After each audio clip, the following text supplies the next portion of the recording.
Bonjour, aujourd'hui on se penche sur la situation politique assez tendue en Côte d'Ivoire. Oui, suite à une mobilisation populaire importante récemment. Exactement. Et pour ça on va s'appuyer sur un document assez précis, une déclaration. Celle de la Diaspora et Jeunesse de Côte d'Ivoire, la DGCI, signée Gnamé Modeste Série. C'est ça.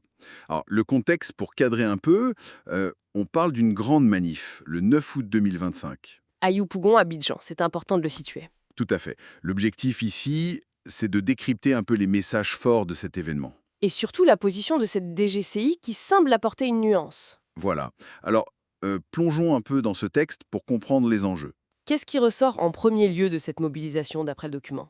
Ce qui est mis en avant, c'est une forme d'unité. Oui, le texte parle d'une mobilisation qui va au-delà des clivages habituels.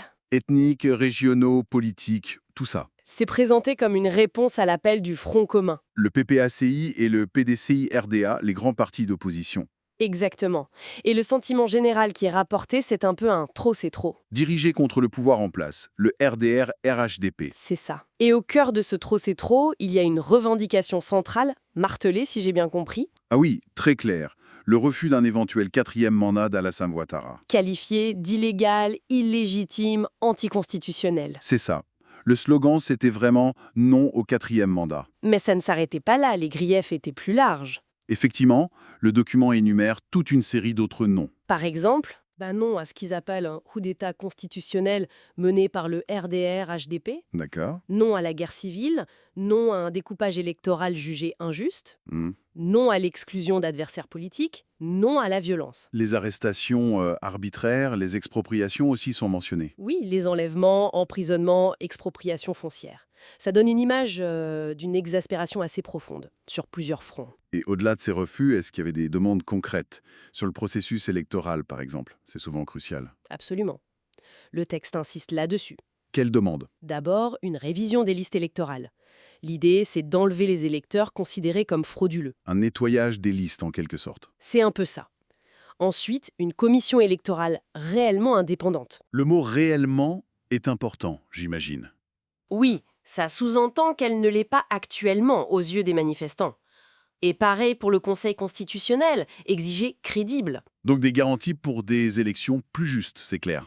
Voilà. Mais, et c'est là que ça devient intéressant, le document de la DGCI, il apporte autre chose, une nuance. Tout à fait. La DGCI, tout en étant sûrement d'accord sur une partie du constant, elle avance une position distincte. Laquelle? Leur slogan est assez fort. Élection d'accord, mais réconciliation nationale véritable d'abord. Ah oui, c'est direct. D'abord la réconciliation. C'est ça. L'argument principal, c'est le temps. Le délai avant la présidentielle prévue le 25 octobre 2025. Il reste quoi, quelques mois à peine à ce moment-là? Exactement. Et pour la DGCI, c'est beaucoup trop court. Trop court pour quoi faire? Pour avoir un vrai dialogue politique apaisé. Et surtout, pour corriger toutes les irrégularités qui sont dénoncées. Les listes électorales, la commission, le conseil. Voilà, tout ça. Ils estiment que ce n'est pas faisable sérieusement en si peu de temps. Donc, face à ce constat un peu pessimiste sur le calendrier, qu'est-ce qu'ils proposent concrètement? Ils mettent sur la table l'idée d'une transition politique responsable. Une transition.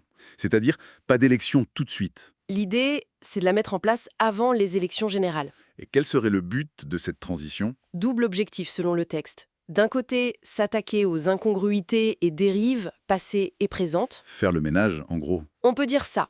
Et de l'autre, et c'est crucial pour eux, travailler à cette réconciliation nationale. Considéré comme un préalable indispensable. C'est exactement ça, pour repartir sur des bases saines, pour une paix durable.